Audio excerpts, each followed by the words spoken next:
Nadreen अस्सलाम वालेकुम। Inside news के नए प्रोग्राम के साथ मैं हूं इब्राहिम राजा और आज हम बात करेंगे कि एक ताकतवर शख्सियत और तहरीके लब्बैक पाकिस्तान के सरबराह साद रिजवी के दरमियान दो मुलाकातों के पीछे असल कहानी क्या है। ये जो मुलाकातें हैं ये किस मकाम पर हुई और इन मुलाकातों के तीन बुनियादी मुहर्रकात क्या थे। इन मुलाकातों में किस नोयत के फैसले किए गए और आपको ये भी बताएंगे कि उसके बाद एक आला सतह के इजलास में जिसमें 6-7 इंतहाई अहम शख्सियात शरीक थीं, उस इजलास में किस नोयत की रिपोर्ट्स पेश की गईं और उन रिपोर्ट्स की बुनियाद पर क्या दो बड़े फैसले किए गए। हमारे जिन दोस्तों ने अब तक हमारे चैनल को सब्सक्राइब नहीं किया उनसे हम कहेंगे कि हमारे चैनल को सब्सक्राइब कर लें ताकि उन्हें अहम मालूमात बर वक्त मिलती रहें।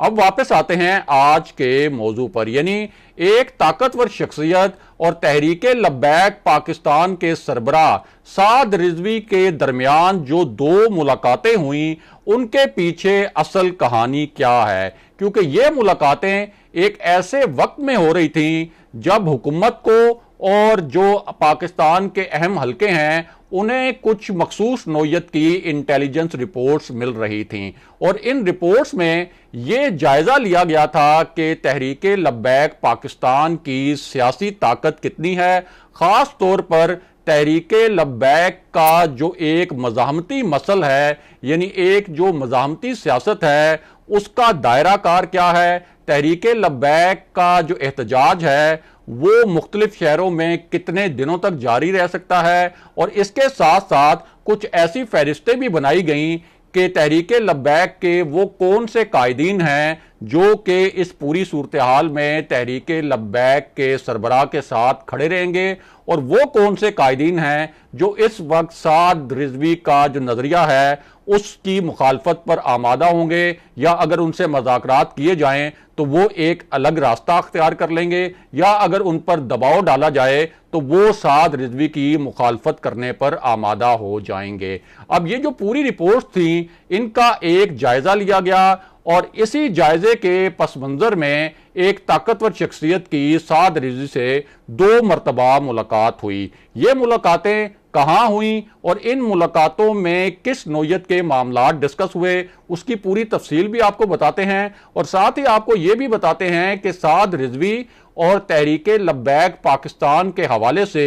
हुकूमत को एक हंगामी कदम क्यों उठाना पड़ा और ये जो हंगामी कदम उठाया गया इसके लिए एक बहुत गैर मामूली तरीकाकार अख्तियार किया गया और वो तरीकाकार ये था कि जब वफाकी काबीना के तमाम वुज़रा एक ही टाइम पर मौजूद ना हों और कोई बहुत हंगामी फैसला करना पड़े और कैबिनेट का इजलास बुलाने का वक्त भी ना हो तो फिर एक तरीकाकार और इस्तेमाल किया जाता है किसी बहुत बड़े फैसले के लिए, क्योंकि जिस किस्म का ये हंगामी फैसला किया गया इसके लिए काबीना की मंजूरी जरूरी थी। तो इस हवाले से एक जब समरी तैयार की गई तो पहले तो ये जायजा लिया गया कि इस वक्त कौन कौन से वफाकी वुज़रा ऐसे हैं जिनको अगर हंगामी तौर पर बुलाया जाए और ये कहा जाए कि काबीना का इजलास है और उसमें एक समरी को मंजूर करना है तो फौरी तौर पर कौन से वुज़रा आ सकते हैं। लेकिन चूंकि ये मामला बहुत हंगामी नोयत का था और इस बात का इंतजार भी नहीं किया जा सकता था कि वफाकी वुज़रा जो हैं वो अगर कुछ वुज़रा देर से पहुंचते हैं, ताख़ीर से पहुंचते हैं तो फिर ये जो फैसला है इसमें भी कुछ ताख़ीर हो सकती थी। तो फिर ये फैसला किया गया कि ये जो समरी है इसकी सर्कुलेशन के जरिए वफाकी वुज़रा से मंजूरी ली जाए और ये एक वफाकी काबीना में किसी समरी को मंजूर करने का बहुत ही गैर मामूली तरीका समझा जाता है और बहुत गैर मामूली फैसलों को जब हंगामी बुनियादों पर करना हो तो फिर सर्कुलेशन समरी के जरिए इस तरह के फैसलों की मंजूरी ली जाती है। और ये जो समरी थी इस समरी के तहत उस वक्त ये फैसला किया गया कि तहरीके लब्बैक पाकिस्तान को कलअदम करार दिया जाएगा और ना सिर्फ इसको कलअदम करार दिया जाएगा बल्कि इसके जो एसेट्स हैं, इसके जो असासे हैं उनको भी फ्रीज किया जाएगा। लेकिन अब एक तरफ तो ये फैसला हुआ, दूसरी जानिब ये फैसला भी किया गया कि जब तहरीक लब्बैक पाकिस्तान को कलअदम करार दे दिया जाएगा तो उसके बाद वजारत कानून जो है एक और मुसवदा तैयार करेगी, एक ड्राफ्ट तैयार करेगी, और ये जो ड्राफ्ट है एक डिक्लेरेशन नुमा ड्राफ्ट होगा और इसको फिर पेश किया जाएगा सुप्रीम कोर्ट में, और सुप्रीम कोर्ट के साथ साथ इसकी एक कॉपी जो है वो इलेक्शन कमीशन में भी पेश की जाएगी और कहा यह जाएगा कि तहरीक लब्बैक पाकिस्तान को इंतखाबी सियासत से भी आउट किया जाए, यानी उसके इंतखाबात लड़ने पर भी पाबंदी आयद की जाए। और यूं इस वक्त तहरीक लब्बैक के जो अरकान असेंबली हैं उनकी नाअहली की भी एक राह हमवार की जा रही है। बहरहाल अब वापस आते हैं कि एक ताकतवर शख्सियत और साद रिजवी के दरमियान दो मुलाकातों की कहानी क्या है और ये मुलाकातें कहां और किस मकाम पर हुई और इन मुलाकातों में किस नौयत के मामला जेरे बहस आए। साथ ही आपको ये भी बताते हैं कि एक आला सतह का जो इजलास हुआ जिसका जिक्र हमने आपसे वीडियो के आगाज में किया था, उसमें कौन कौन शरीक था और उस इजलास में किस नौयत के फैसले हुए। तो मामला यह है कि ये जो इजलास है ये असल में वज़ीर आज़म इमरान खान की सदारत में हो रहा था और वज़ीर दाखिला शेख रशीद अहमद ने इस इजलास में कुछ रिपोर्ट्स पेश की थी और ये जो रिपोर्ट्स थी ये भी साद रिजवी से होने वाली कुछ मुलाकातों के मुतल्लिक थी। अब ये जो रिपोर्ट्स पेश की गई तो उन रिपोर्ट्स में ये बताया गया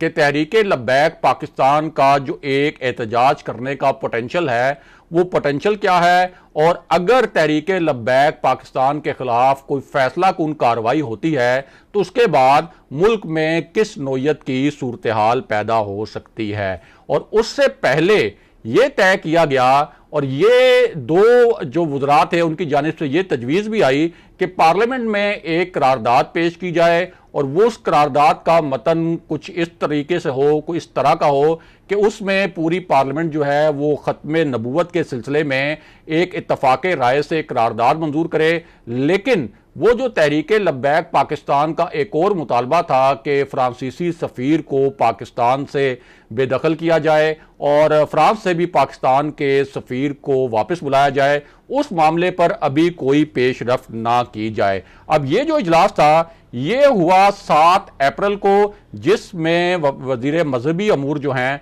वो भी मौजूद थे, इसके अलावा इंटेलिजेंस के आला हुकाम भी मौजूद थे और वज़ीर खारजा शाह महमूद कुरैशी ने इस इजलास में खुसूसी तौर पर शिरकत की और उन्होंने इंटरनेशनल कम्युनिटी की जो ओपिनियन है, बैनुल-अक़वामी जो राय है, ख़ास तौर पर FATF के हवाले से फ्रांस ने जिस तरह से पाकिस्तान की मुखालफत की थी, जो लास्ट सेशन हुआ था कि पाकिस्तान को या तो ग्रे लिस्ट में रखा जाए या फिर इसको ब्लैक लिस्ट में डाला जाए, तो फ्रांस के उस मौक़िफ़ के ऊपर भी इस इजलास में बात हुई। और फ्रांस के मुतल्लिक हम जानते हैं, सभी आप भी जानते होंगे, जो सहाफ़त पर नज़र रखते हैं वो भी जानते हैं, जो सियासत पर नज़र रखते हैं वो भी जानते हैं, जो बैनुल-अक़वामी अमूर पर नज़र रखते हैं वो भी जानते हैं कि यूरोपीय यूनियन का अहम तरीन मुल्क भी है। इसलिए फ्रांस के सफ़ीर को निकालने के हवाले से इस इजलास में कोई फैसला नहीं हो सका, लेकिन एक और जो फैसला है वो इस इजलास में किया गया और वो फैसला ये था 7 अप्रैल को कि अब तहरीक लब्बैक पाकिस्तान के खिलाफ एक फैसला कुन कार्रवाई की जाएगी। बहरहाल अब वापस आते हैं कि एक ताकतवर शख्सियत और साद रिजवी के दरमियान दो मुलाकातों का मामला क्या है और ये जो मुलाकातें हुई ये किस नौयत के माहौल में हुई। तो आपको बताएं कि साद रिजवी और तहरीक लब्बैक पाकिस्तान ने पहले ये प्लान किया था कि जो फैज़ाबाद का धरना था, जो खादिम हुसैन रिजवी की क़यादत में और उनकी हदायत पर दिया गया था, उसमें जो मुआहिदा किया गया था कि पार्लियामेंट में एक कानून साजी की जाएगी या पार्लियामेंट में ये मामला लाया जाएगा कि फ्रांसीसी सफ़ीर को किस तरह से पाकिस्तान से वापस भेजना है। तो उस मुआहिदे पर जब अमल दरामद नहीं हुआ तो साद रिजवी की जानिब से ये पैगाम भेजा गया हुकूमत को कि वो फरवरी मार्च में फैजाबाद में धरना देंगे। और उस वक्त चूंकि पीडीएम भी एक धरना प्लान कर रही थी और उस वक्त तक पीडीएम में जो दरार है वो भी सामने नहीं आई थी, तो इसलिए ये बड़ी एक मुश्किल और पेचीदा सूरत हाल थी हुकूमत के लिए। और उस वक्त हुकूमत ने यह फैसला किया कि अब तहरीक लब्बैक पाकिस्तान को और साद रिजवी को किसी तरीके से इंगेज किया जाए, ताकि ये ना हो कि इधर पीडीएम का जो है वो एक लॉन्ग मार्च आ जाए, दूसरी जानिब चूंकि ये बड़ा हसास मामला है तहरीक लब्बैक पाकिस्तान वाला, तो इनका भी अगर धरना जो है और इनका जो लॉन्ग मार्च है वो भी फैजाबाद आ गया तो हुकूमत के लिए तो बड़ी मुश्किलात खड़ी हो जाएंगी। अब इस पूरी सूरत हाल में शेख रशीद अहमद जो वजीर दाखिला हैं, बहुत ताकतवर शख्सियत माने जाते हैं, बहुत सी इंटेलिजेंस सिविल एजेंसीज उनको रिपोर्ट करती हैं, उन्होंने 2 मरतबा लाहौर का दौरा किया था और इस दौरान उन्होंने साद रिजवी से 2 मरतबा मुलाकातें की, उनके साथ इंटेलिजेंस हुक्काम भी मौजूद थे। और उस वक्त शेख रशीद ने टाइम बाय किया था, उनसे टाइम लिया था कि हुकूमत को 20 अप्रैल तक मोहलत दी जाए और हुकूमत ने जो फैजाबाद धरने में मुआहिदा किया था उस पर अमल दरामद के लिए हुकूमत इकदामात करेगी। अब उस वक्त यानी पीडीएम के लॉन्ग मार्च के तनाजुर में 20 अप्रैल तक मोहलत तो हासिल कर ली गई तहरीके लब्बैक पाकिस्तान से, लेकिन बाद में जो एक इनपुट आया इंटेलिजेंस एजेंसियों का, जो फॉरेन ऑफिस से इनपुट आया और ख़ास तौर पर FATF के हवाले से जो एक रिपोर्ट पेश की गई 7 अप्रैल वाले इजलास में जिसको प्राइम मिनिस्टर इमरान खान ने चेयर किया था, उसके बाद ये फैसला किया गया कि अब तहरीक लब्बैक पाकिस्तान को फैजाबाद बिल्कुल नहीं आने दिया जाएगा। और फिर साद रिजवी को कन्वे किया गया कि आपको फैजाबाद में धरने की या वहां कोई लॉन्ग मार्च लाने की इजाजत नहीं दी जाएगी। लेकिन साद रिजवी इस बात पर बजिद थे कि ये जो वो धरना है वो लाजमन देंगे और उन्होंने 20 अप्रैल तक की डेडलाइन दी थी, जिसके बाद ये फैसला किया गया कि साद रिजवी को गिरफ्तार किया जाएगा ताकि एक जो इस्लामाबाद में सूरत हाल पैदा हो सकती थी पुरतशद्दुद, उस पुरतशद्दुद सूरत हाल को भी अवॉइड किया जाए। और जो 7 अप्रैल वाले इजलास में जो रिपोर्ट्स आई थीं उन रिपोर्ट्स के मुताबिक एक ऐसा फैसला किया जाए जो हुकूमत के बकौल पाकिस्तान के मुस्तकबिल के लिए बहुत बेहतर है। लेकिन दूसरी जानिब तहरीक लब्बैक पाकिस्तान का अपना मौक़िफ़ है कि अगर हुकूमत ने उनसे किया गया मुआहिदा पूरा ही नहीं करना था